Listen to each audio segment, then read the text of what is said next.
Bismillahirrahmanirrahim. Assalamualaikum warahmatullahi wabarakatuh. Innal hamdalillah nahmaduhu wa nasta'inuhu wa nastaghfiruhu wa nastahdihi wa na'udzu billahi min syururi anfusina wa sayyiati a'malina may yahdihillahu fala mudhillalah wa may yudlilhu fala hadiyalah. Asyhadu an la ilaha illallah wahdahu la syarikalah wa asyhadu anna Muhammadan abduhu wa rasuluhu alladzi la nabiyya ba'dah. Allahumma shalli wa sallim ala hadan nabiyil karim sayyidil awwalin wal akhirin Muhammadin wa ala alihi wa sahbihi ajma'in, amma ba'du. Bapak-bapak, saudara sekalian rahimakumullah, mengawali perjumpaan kita di kesempatan siang hari ini, dan ini adalah pertemuan kita pertama setelah Ramadan, maka saya ingin memberikan tahniah, ya, ucapan yang umumnya dilakukan, dibaca oleh kaum muslimin sebagian kepada yang lainnya, yaitu ucapan yang menurut satu riwayat dilakukan atau diucapkan oleh sebagian sahabat kepada sahabat yang lainnya, yaitu ucapan taqabbalallahu minna wa minkum.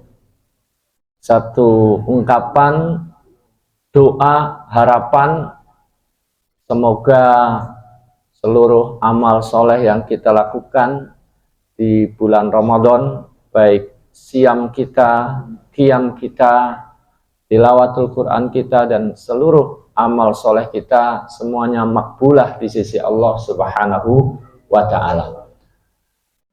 Dan tahniah semacam ini menurut sebagian ulama adalah termasuk min makarimil akhlak, ya, termasuk bagian daripada, ya, kebiasaan yang baik, termasuk akhlak yang mulia, dan ini tentu punya pengaruh yang baik dalam hubungan sosial di tengah masyarakat kita. Meskipun juga di antara ulama ada juga yang berprinsip kalau saya ketemu orang, saya tidak akan mengawali, tapi kalau saya diucapkan saya akan jawab. Itu ada juga yang seperti itu, Imam Ahmad itu seperti itu, ya. Ada juga yang menyampaikan, mengawalinya, dan kemudian juga dijawab oleh yang diucapkan kepadanya tersebut. Para jamaah sekalian yang dirahmati oleh Allah Subhanahu wa ta'ala, dan tentu selain itu sebagai doa, juga sebagai harapan, dan memang begitulah setiap orang yang beramal soleh, orang yang melakukan satu ibadah kepada Allah, normalnya adalah berharap bahwa ibadah dan amal solehnya tersebut diterima, ya. Dan di dalam satu ayat Allah Subhanahu wa ta'ala menjelaskan bahwa Allah hanya akan menerima amal soleh, amal yang dilakukan oleh orang-orang yang bertakwa. Innama yataqabbalullahu minal muttaqin.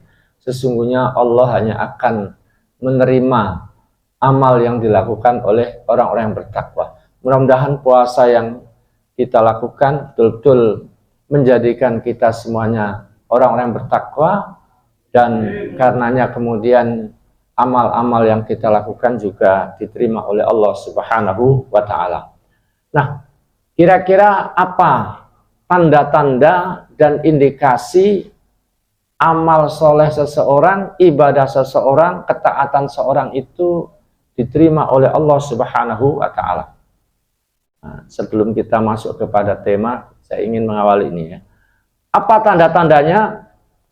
Di antara tanda dan indikasi amal seseorang itu diterima adalah orang tersebut tidak berniat, tidak berazam untuk kembali kepada dosa dan maksiat yang pernah dilakukan. Karena kembali, apalagi sampai merencanakan, mengagendakan untuk melakukan kemaksiatan, itu adalah indikasi orang itu dalam kemurkaan Allah, indikasi orang itu dalam kerugian yang besar. Justru indikasi amal seorang itu diterima adalah dia tidak berniat, tidak berazam, tidak merencanakan untuk kembali kepada dosa yang pernah dilakukan. Para jamaah sekalian, Yahya bin Mu'ad itu pernah mengatakan, man istaghfara bilisanihi wa qalbuhu 'alal maksiyati ma'qud wa azmuhu an yarji'a ilal maksiyati wa ya'ud fa shaumuhu 'alaihi mardud wa babul qabuli fi wajhi masdud.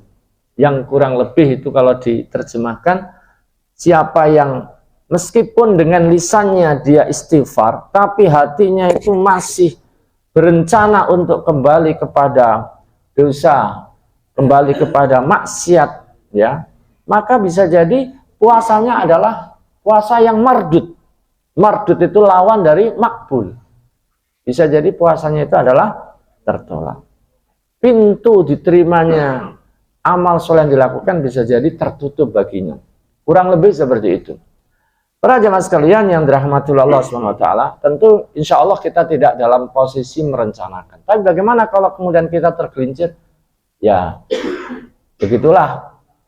Ya, tabiat manusia, ya, bisa jadi dia tidak merencanakan tapi tergelincir, terperosok. Maka di sini penting untuk kemudian mengokohkan pemahaman, meyakinkan dengan betul-betul bahwa Allah itu, ya, senantiasa membuka pintu taubatnya siang dan malam, sepanjang zaman, sepanjang waktu. Selagi matahari masih terbit dari arah timur, maka selama itu pula pintu taubat masih terbuka. Selagi, ya, nyawa masih di kandung badan, belum sampai di tenggorokan, maka pintu taubat masih terbuka. Nah, ketika orang itu tergelincir tidak dalam tadi planning, ya taubat. Para jemaah sekalian yang dirahmati oleh Allah Subhanahu wa taala, bahkan di antara sifat orang yang beriman itu kalau teringat dosa dan kesalahan itu sedih, itu merasa menyesal, ya, bahkan benci dengan apa yang pernah dia lakukan dari kemaksiatan itu. Tapi kalau ada orang ingat dosanya kok malah senang, malah gembira, malah merasa beruntung pernah melakukan itu, itu indikasi amalnya tidak diterima oleh Allah SWT. Yang kedua, di antara indikasi dan tanda amal soleh, ya, perbuatan-perbuatan baik kita diterima oleh Allah SWT, wabil khusus di bulan Ramadan, maka indikasinya adalah ziyadatut ta'ah, bertambah baik, bertambah taat, ya, bertambah soleh. Ini indikasi, ya. Jadi kalau kita dapati kok kita semakin sregep, semakin gercep dalam kebaikan-kebaikan, maka itu tanda baik. Tapi kalau kita kok semakin loyo, semakin menurun, nah ini tanda tidak baik. Nah, kita perlu perbaiki. Ya, tentu apa yang saya sampaikan ini tidak dimaksudkan untuk menghakimi orang, Pak, ya. Jangan nanti dengan ini terus kita mau melihatin orang gitu, ya. Tidak, tapi ini untuk justru melihat diri kita masing-masing, ya. Untuk menilai diri kita masing-masing. Jadi di antara indikasi, ya, diterimanya amal itu adalah ziyadatut ta'ah, bertambah taat. Karena di antara ulama mengatakan inna min jazail hasanah al hasanah ba'daha. Sesungguhnya balasan dari perbuatan baik itu biasanya, ya, lahirnya kebaikan sesudahnya, hadirnya kebaikan sesudah kebaikan yang dilakukan itu. Jadi kalau kita dapati begitu, ya, maka itu tanda baik dan kita bergembira, ya, bersyukur dan berharap mudah-mudahan amal kita termasuk yang makbulah. Para jemaah sekalian rahimahullah, termasuk juga di antara indikasi amal seseorang itu diterima, orang itu memiliki kekhawatiran, khawatir, ya, amalnya tidak diterima. Jadi dia tidak terlalu pede, ya. Jadi di tengah dia punya semangat untuk meraih kebaikan-kebaikan, dia juga punya kekhawatiran, ya, kekhawatiran jangan-jangan amal saya tidak memenuhi kriteria, tidak memenuhi syarat untuk makbul di sisi Allah Subhanahu wa taala. Aisyah radhiyallahu anha itu pernah bertanya tentang firman Allah yang ada dalam surah Al-Mu'minun, ya. Wa qulubuhum wajilah. Hati mereka merasa takut.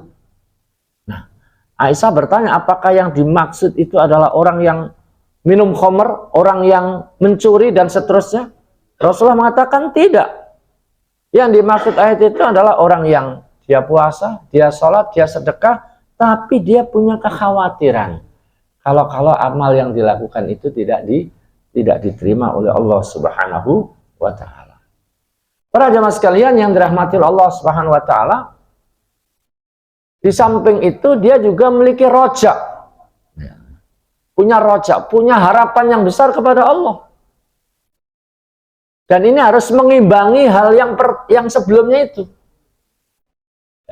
Burung itu bisa terbang para jamaah sekalian manakala dia punya dua sayap yang normal gitu ya. Dia bisa terbang mengangkasa. Nah, kita juga demikian, bisa terbang mengangkasa dalam tanda kutip sampai kepada Allah manakala dua hal ini kita miliki. Di satu sisi kita punya rasa khawatir, ya, rasa takut, ya tadi rasa takut amal kita tidak diterima dan seterusnya, termasuk diimbangi dengan rasa roja, husnudzon kepada Allah Subhanahu wa taala akan luasnya rahmatnya, akan ampunannya. Dan ini harus berimbang. Tidak boleh dominan salah satu di antaranya. Sebab kalau kekhawatiran yang terlalu dominan akan menjadikan orang itu terjerumus kepada keputusasaan. Merasa sudah melakukan ini, nggak ada harapan, akhirnya ya putus asa. Tapi kalau terlalu dominan rojaknya, husnudzonnya dalam tanda kutip, maka ini juga akan menjadikan orang itu jadi ngentengin.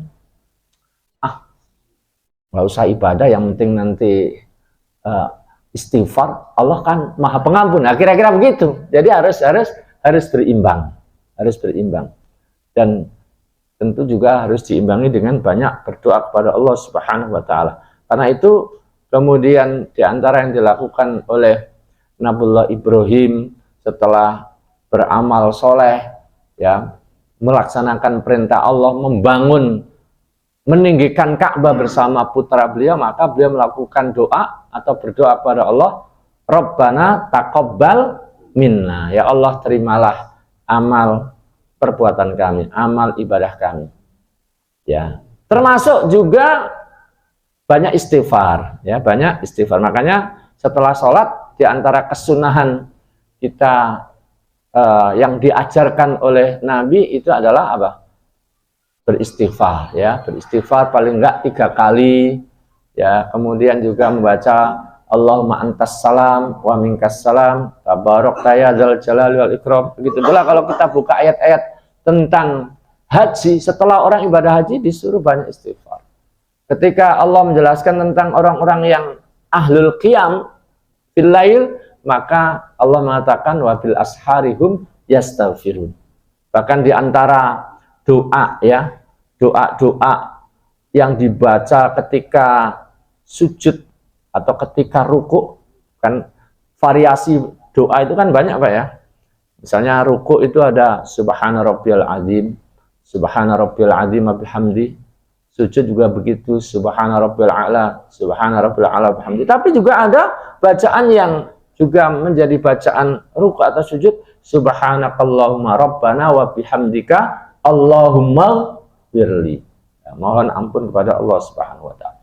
Para jemaah sekalian, termasuk juga indikasi amal itu diterima, dia tidak ujub dengan amal solehnya. Dia tidak tertipu, terpedaya dengan apa yang pernah dilakukannya. Ya. Bahkan justru dia merasa apa yang dikerjakannya itu baru sedikit dari yang seharusnya.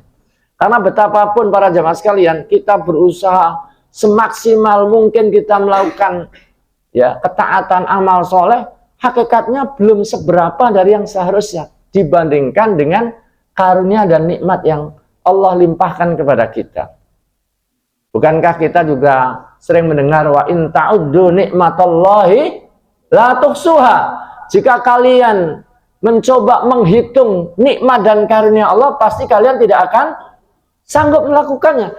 Kalau menghitung, merinci, mendata nikmat-nikmat yang Allah berikan pada kita, kita tidak sanggup, maka bagaimana mungkin kita membalasnya dengan sepadan? Bagaimana mungkin kita bisa melakukan ibadah yang bisa menyamai karunia yang Allah berikan gitu? Itu sesuatu yang nggak mungkin kita bisa lakukan.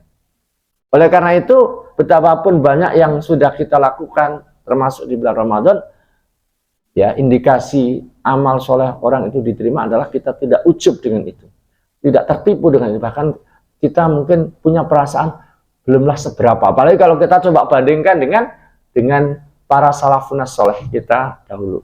Para jemaah sekalian yang dirahmati Allah Subhanahu wa taala. Nah, di antara juga indikasi amal seseorang itu diterima oleh Allah Subhanahu wa taala adalah dia istiqomah dalam ketaatan, istiqomah dalam kebaikan-kebaikan yang telah dilakukannya. Ya. Ini kata para ulama seperti itu. Nah, inilah nanti yang akan kita coba urai ya. Ya. Paling enggak untuk membahas ini ada dua hal yang ingin saya sampaikan ya. Ada dua hal yang ingin saya sampaikan. Kenapa kita mesti istiqomah? Ya. Dan bagaimana agar kita bisa istiqomah? Para jemaah sekalian yang dirahmati oleh Allah Subhanahu wa taala, kenapa kita mesti menjaga keteguhan dan keistiqomahan dalam taat kita kepada Allah Subhanahu wa taala? Yang pertama, karena memang sesungguhnya tidak ada batas akhir amal bagi seorang hamba kecuali ajalnya, kecuali datangnya ajal. Jadi batas atau garis finish seorang hamba di dalam beribadah, beramal soleh itu bukanlah 10 akhir Ramadan, bukanlah bulan misalnya Dzulhijjah atau bulan-bulan yang lain, tidak, tetapi batas akhir ibadah seorang, ketaatan seorang itu adalah garisnya, batas akhirnya adalah datangnya ajal. Ini kita bisa lihat di dalam surah Al-Hijr, surah Al-Hijr ayat 99. Allah Subhanahu wa taala mengatakan, wa'bud rabbaka hatta ya'tiyakal yakin. Wa'bud rabbaka, hendaklah engkau beribadah kepada Tuhanmu, kepada Allah Subhanahu wa taala hatta ya'tiyakal yakin, sampai datang kepadamu al-yakin. Al-yakin itu kata para ulama adalah al-maut. Jadi sampai datang ajal, sampai datang kematian kepadamu. Oleh karena itu para jemaah sekalian, berdasarkan ayat ini maka selagi kita masih hidup, ya, selagi orang beriman itu masih diberikan umur oleh Allah Subhanahu wa taala, selagi itu pula dia tidak putus beribadah, tidak putus beramal soleh. Terus dan terus, sambung menyambung. Meski Ramadan telah meninggalkan kita, meski Ramadan telah berakhir, tapi perintah ibadah tidaklah berakhir. Salat 5 waktu tetaplah harus dijalankan. Jamaah yang biasa kita lakukan terus harus kita usahakan untuk kita pertahankan. Tilawatul Quran juga demikian. Ya. Ada ungkapan yang cukup masyhur yang mungkin pernah Bapak dan saudara sekalian dengar ya. Kun Rabbaniyan wala takun Ramadanian, ya. Jadilah Anda sebagai Rabbani, sebagai hamba Allah yang terus menghambakan diri kepada Allah sepanjang masa, dan jangan hanya beribadah terbatas di bulan Ramadan saja. Nah, ini ungkapannya gimana? Kun Ramadan, kun Rabbaniyan wala takun Ramadaniyan. Jadilah Rabbani dan jangan jadi Ramadhani. Ramadhani bukan nama orang ya di sini, tapi lebih kepada maksudnya adalah jangan jadi orang yang hanya mengenal ibadah ya, itu hanya pada bulan Ramadan saja. Kita mesti jadi Rabbani. Para jamaah sekalian, makanya Imam Ahmad itu pernah ditanya ya, kalau orang itu terus disuruh beribadah, kapan dong istirahatnya? Kapan rehatnya? Kapan seorang hamba itu bisa merasakan ta'mar roha? Mata yajidul abdu ta'mar roha. Begitu pertanyaan yang pernah disampaikan oleh seseorang kepada Imam Ahmad. Maka Imam Ahmad menjawab ya, bahwa seorang mukmin, seorang hamba itu baru bisa istirahat kalau dia sudah meletakkan kakinya di surga. Ya. Kalau sudah masuk surga. Jadi tempat istirahat seorang hamba itu adalah di surga. Ya. Bukan di dunia. Di dunia ini tempat orang terus dan terus ya bekerja dalam konteks beribadah tadi ya. Karena kerja itu juga bagian daripada ibadah. Para jemaah sekalian yang dirahmati Allah Subhanahu wa taala. Yang kedua, kenapa kita mesti terus menjaga keteguhan dan keistiqomahan kita? Karena istiqomah dalam ketaatan kepada Allah, wabil khusus kalau kita berusaha mempertahankan bukan hanya yang fardu tapi juga kita pertahankan yang sunnah-sunnah, maka itu adalah menjadi salah satu sebab kita mendapatkan mahabbah dari Allah Subhanahu wa taala. Di dalam satu hadis qudsi Allah Subhanahu wa taala berfirman, "Wa ma yazalu 'abdi yataqarrabu ilayya bin nawafil hatta uhibbahu." Ya. Senantiasa hambaku terus mendekat kepadaku, taqarrub kepadaku dengan ibadah sunnah setelah yang fardu dikerjakan, yang sunnah terus dilakukan, hatta uhibbahu, sehingga aku mencintainya. Jadi buah manis daripada keistiqomahan kita, ya, keteguhan kita menjaga ketaatan kita kepada Allah, yang fardu maupun yang sunnah, maka itu akan menyebabkan kita mendapatkan mahabbah dari Allah Subhanahu wa ta'ala. Lalu apa untungnya kalau kita mendapatkan mahabbah dari Allah? Nah, ada satu hadis Pak yang menjelaskan, kalau Allah Subhanahu wa ta'ala itu mencintai seorang hamba, maka Allah ya memberitahukan kepada Jibril, wahai Jibril, saya mencintai fulan, ya, saya mencintai fulan. Karena itu kamu juga harus mencintainya. Karena diperintah oleh Allah, maka Jibril pun langsung mencintainya, langsung jatuh hati kepadanya.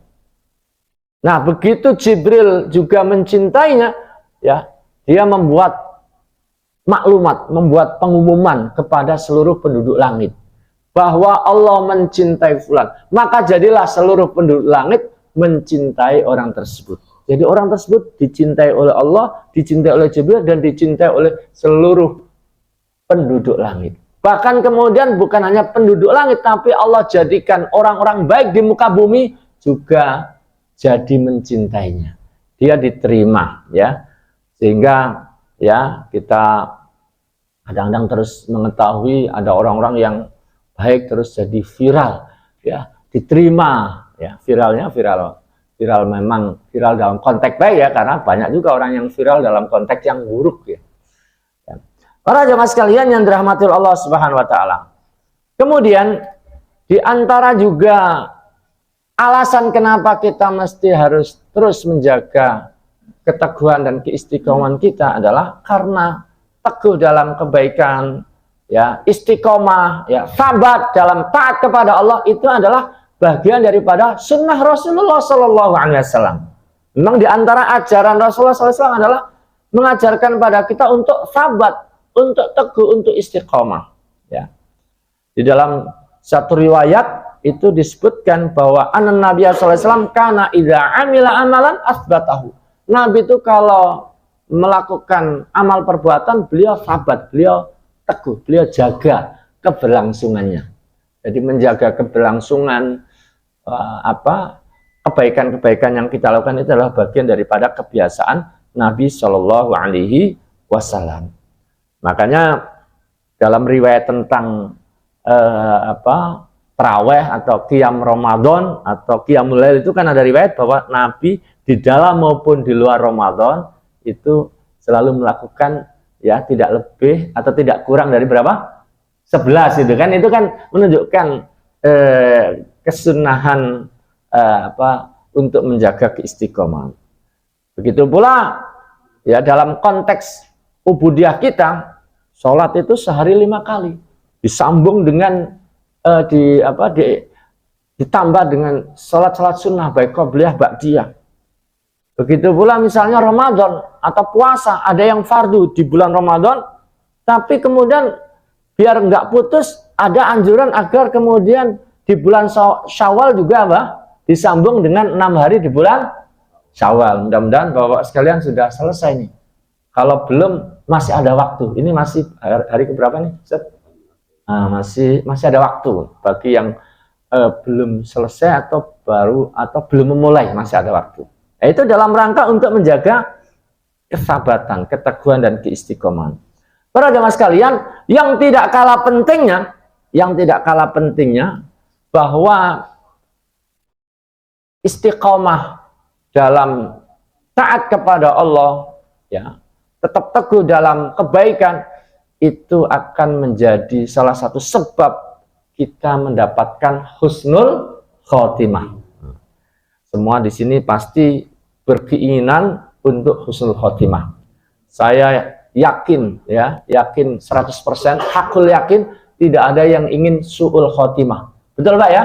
Betul ya, semuanya ingin husnul khotimah. Untuk bisa husnul khotimah itu salah satunya adalah berusaha menjaga kesabatan, keteguhan, ya, keistiqomahan kita ya dalam kebaikan. Ya, Ibnu Katsir pernah berkata ya, man asya ala syai'in mata alaihi. Siapa yang hidup dalam satu kebiasaan, dalam satu pola kehidupan tertentu, maka biasanya meninggalnya akan seperti itu. Nah, ini perkataan Ibnu Katsir ya Pak, salah satu ulama besar ya, ahli tafsir. Man asya ala syai'in mata alaihi. Siapa yang hidup dalam satu kebiasaan, dalam satu pola kehidupan tertentu, maka dia akan meninggal dalam kebiasaan itu. Umumnya begitu ya. Wa man mata ala syai'in bu'itsa alaihi yaumal qiyamah. Siapa yang meninggal dalam satu perbuatan, dalam satu kondisi, maka begitulah nanti di hari kiamat akan dibangkitkan. Ya. Jadi ini saling berkait, Pak. Nanti orang itu dibangkitkannya itu dalam seperti apa, dalam kondisi seperti apa, tergantung saat dia meninggalnya itu seperti apa. Meninggalnya seperti apa, tergantung pola kehidupannya. Nah, ini saling berkait. Oleh karena itu, beliau juga mengatakan siapa yang biasa hidup dalam ketaatan, maka dia akan dihindarkan dari meninggal dalam kondisi maksiat. Dalam kondisi maksiat. Para jamaah sekalian yang dirahmati Allah Subhanahu wa taala, jadi 4 hal inilah paling tidak yang melatar belakangi kenapa kita mesti harus terus berusaha istiqomah. Meskipun ini tidak mudah, Pak. Ini istiqomah itu sesuatu yang berat. Ya, makanya ada ungkapan yang masyhur, al istiqomatu khairun min alfi karomah. Bisa istiqomah itu lebih baik daripada 1000 keramat. 1000 karomah. Kita kan suka kagum dengan orang yang punya kekaromahan, kekeramatan, punya keistimewaan, misalnya bisa melakukan sesuatu yang tidak umum bisa dilakukan oleh banyak orang. Dan itu kalau bagi orang yang beriman, orang yang takwa, itu hal yang biasa saja. Allah yang menghendaki. Tapi perlu kita ketahui, ya kita mengimani adanya itu, Pak. Adanya karomah itu, kita itu mengimani, mengakui adanya itu. Tapi perlu kita ketahui bahwa bisa istiqomah dalam kebaikan itu bahkan lebih baik daripada 1000 karomah, 1000 kekeramatan. Nah, gitu. Karena itu ini bukan sesuatu yang mudah. Meskipun tidak mudah, kita berusaha untuk melakukan itu. Nah, para jemaah sekalian yang dirahmati oleh Allah Subhanahu wa taala, yang kedua, bagaimana ya? Bagaimana agar kita tetap bisa istiqomah dalam ketaatan. Ya. Yang pertama, para jemaah sekalian, adalah kita berusaha menjaga hati kita, kolbu kita agar tetap menjadi kolbun salim. Ya. Kita berusaha memastikan bahwa hati kita itu selalu terjaga. Terjaga dari ya penyakit-penyakit hati yang akan mengotori, yang akan membuatnya jadi buruk.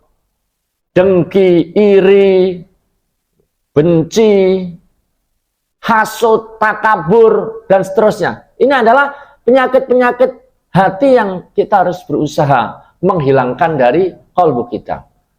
Pada saat yang sama, harus kita penuhi hati kita dengan sifat-sifat yang mulia. Ya, rasa takut kepada Allah, tawakal, husnudzon, ya, dan seterusnya. Mahabbah. Nah, ini hal-hal yang baik harus kita penuhkan dalam hati kita, dan hal-hal yang buruk harus kita buang jauh-jauh. Kenapa? Kalau hati baik, fisik kita baik. Nah, perbuatan kita insya Allah terpengaruh menjadi baik. Karena Rasulullah kan pernah mengatakan bahwa dalam jasad seseorang itu apa? Ada apa, Pak? Segumpal darah. Yang kalau dia baik, jasadnya baik. Kalau dia buruk, maka dia akan buruk. Nah, kata Rasulullah bahwa yang dimaksud itu adalah al-qalbu. Makanya tidak salah kalau para guru-guru kita mengatakan bahwa hati itu kalau diibaratkan seperti raja, seperti panglima. Sementara anggota tubuh atau fisik kita itu adalah laksana tentara.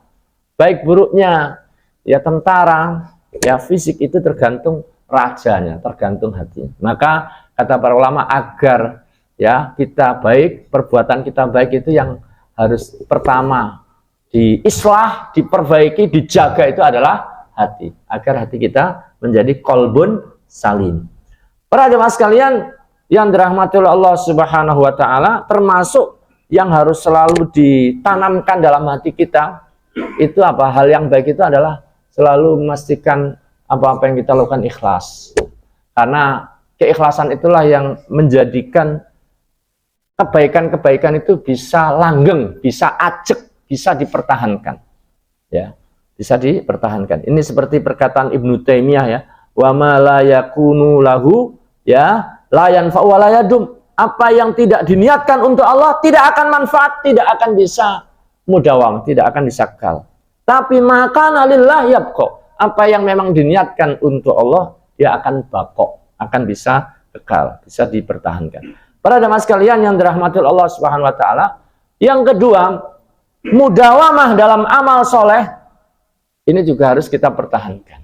Mempertahankan kebaikan-kebaikan yang sudah Allah tarbiyahkan kepada kita, ya, sholat berjamaah, terus tilawatul Quran, ya pokoknya berbagai macam kebaikan yang sudah Allah didikkan kepada kita, diajarkan dan sudah biasa kita lakukan di Ramadan ini, mari kita usahakan untuk kita pertahankan. Meskipun secara jumlah mungkin tidak sebanyak yang bisa kita lakukan di bulan Ramadan. Tapi yang jelas bahwa Rasulullah pernah mengatakan bahwa sebaik-baik atau amal yang paling dicintai oleh Allah itu adalah madawama alaihi sahibuhu wa inqalla. Yaitu apa yang dilakukan secara terus-menerus meskipun itu sedikit. Sedikit tapi bisa langgeng, bisa dipertahankan, bisa dijaga keberlanjutannya, ya. Itu lebih baik daripada banyak tapi hanya sesekali atau sekali saja. Para jamaah sekalian yang dirahmati oleh Allah Subhanahu wa taala, yang berikutnya di antara kiat agar kita itu bisa istiqomah adalah banyak berdoa. Ya. Banyak berdoa, banyak mohon kepada Allah. Tentu doa di sini ya doa kaitannya dengan keistiqomahan. Maka di antara doanya ulama itu adalah Allahumma rzuqnal istiqomah. Allahumma rzuqnal istiqomah. Ya Allah, karuniakan kepada kami keistiqomahan. Makanya di antara doa yang sering dibaca oleh Rasulullah SAW apa? Ya muqallibal qulub, tsabbit qalbi ala dini. Bayangkan Nabi itu sangat sering baca doa ini, Pak. Sehingga pernah ditanya oleh istri beliau, kenapa beliau sering baca doa ini? Jawab beliau itu karena hati manusia itu ya dalam kendali Allah Subhanahu wa taala. Kalau Allah mau, Allah teguhkan, Allah istiqomahkan. Tapi kalau Allah mau, Allah bisa gelincirkan, Allah bisa palingkan. Nah, bagi Allah, mau orang itu istiqomah tidak itu nggak ngefek bagi Allah. Nah, yang berkepentingan, yang berkebutuhan agar kita itu terus taat, terus menjadi hambanya itu ya kita. Makanya kita harus sering membaca doa ini. Ya muqallibal qulub, tsabbit qalbi ala dinik. Termasuk doa yang juga diajarkan Quran, Rabbana la tuzigh qulubana ba'da id hadaitana wa hab lana min ladunka rahmah innaka antal wahhab. Dan saya kira ini juga salah satu hikmahnya ya. Kenapa dalam sholat kita itu ya bacaan kita Fatihah, dan diantara ya ayat dalam surah Al-Fatihah itu kan ihdinas siratal mustaqim. Kita itu para jamaah sekalian, kita ketika sudah menjadi seorang muslim atau muslimah, berarti kita itu sesungguhnya sudah berada dalam siratal mustaqim. Tapi kenapa kita sudah berada di atas jalan yang lurus kok kita selalu minta ihdinas siratal mustaqim? Itu maksudnya menurut sebagian ulama adalah kita ingin diteguhkan, diistiqomahkan di atas ya as-sirat al-mustaqim. Ya, karena ada orang yang tadinya sudah berada di atas jalan yang lurus, tergelincir, berpaling dari jalan yang lurus tersebut. Para jamaah sekalian, yang berikutnya diantara juga kiat agar kita itu bisa tetap istiqomah adalah berkawan dengan orang yang baik, berkawan juga dengan orang yang punya ya keteguhan, keistiqomahan. Karena kawan itu mempengaruhi, kawan itu bisa menarik, ya. Orang Arab bilang as-sahibu sahib. Kawan itu bisa mempengaruhi. Kawan baik, kita bisa menjadi ketularan baiknya. Kawan buruk juga bisa ya mempengaruhi kita, ya, mempengaruhi kita. Maka Rasulullah SAW itu pernah mengatakan bahwa almar'u ala dini khalili. Orang itu akan sesuai dengan keagamaan teman dekatnya. Ya, maka harus diperhatikan dengan siapa dia berkawan. Ini tentu dalam konteks menjaga keistiqomahan, ya. Karena itu dalam surah At-Taubah Allah juga memerintahkan agar kita, ya, orang-orang beriman itu tidak hanya disuruh untuk bertakwa, tapi juga disuruh untuk selalu bersama dengan orang-orang yang as-shadiqin. Ya ayyuhalladzina amanu taqullaha wa kunu ma'as-shadiqin. Para jemaah sekalian yang dirahmati Allah Subhanahu wa taala, kemudian diantara juga kiat agar kita itu bisa istiqomah itu adalah membaca kisah-kisah orang yang soleh. Jadi selain kita baca Quran, baca hadis, baca sirah para sahabat, para solihin, orang-orang beriman, bagaimana mereka ya teguh di atas kebaikan, ya istiqomah di atas ya ketaatan kepada Allah, itu akan menginspirasi kita. Makanya para jamaah sekalian yang dirahmati Allah Subhanahu wa taala, di dalam surah Hud ayat 120 itu ada ayat yang berbunyi wa kullan naqussu 'alaika min amba'ir rusuli ma nusabbitu bihi fu'adak. Semua kisah-kisah Rasul yang kami ceritakan kepadamu Muhammad adalah kisah-kisah yang dikisahkan itu dengan tujuan untuk mengokohkan hatimu. Jadi banyaknya kisah itu bukan tanpa maksud, bukan tanpa tujuan, bukan tanpa maksud, tapi tujuannya adalah agar Nabi itu ya memperoleh keteguhan, mendapatkan kekokohan dalam menjalankan perintah-perintah Allah. Karena Nabi itu manusia kadang-kadang juga mengalami fluktuasi, ya sedih, ya namanya orang ditolak, ya diingkari, ya itu kadang ya ada sedihnya, ada downnya gitu. Maka dikuatkan dengan adanya kisah-kisah. Yang didustakan, yang dimusuhi oleh kaumnya bukan hanya engkau Muhammad, tapi umat-umat terdahulu. Nah, akhirnya Nabi Muhammad menjadi kokoh kembali. Baik, para jemaah sekalian, terakhir diantara juga kiat ya agar kita bisa tetap istiqomah dalam ketaatan adalah memiliki komitmen belajar agama. Nah, alhamdulillah di tempat Bapak dan saudara sekalian bekerja ini difasilitasi. Mungkin karena ya kesibukan kadang-kadang di antara kita nggak sempat lagi di lingkungan rumahnya, di lingkungan tinggalnya nggak sempat lagi. Tapi alhamdulillah kemudian di tempat pekerjaan difasilitasi. Nah, ini kan harus dimanfaatkan karena ini juga termasuk salah satu hal yang akan membantu kita itu bisa istiqomah, ya. Bisa istiqomah. Dan yang jelas bahwa Rasulullah SAW itu pernah mengatakan, man yuridillahu bi khairan yufaqihu fiddin. Siapa yang Allah kehendaki baik, Allah akan jadikan dia ya faham agama. Dan untuk bisa faham agama itu ya harus belajar.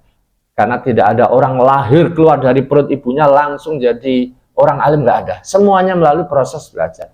Dan dalam belajar itulah juga kita akan dikokohkan, diistiqomahkan oleh Allah Subhanahu wa Ta'ala.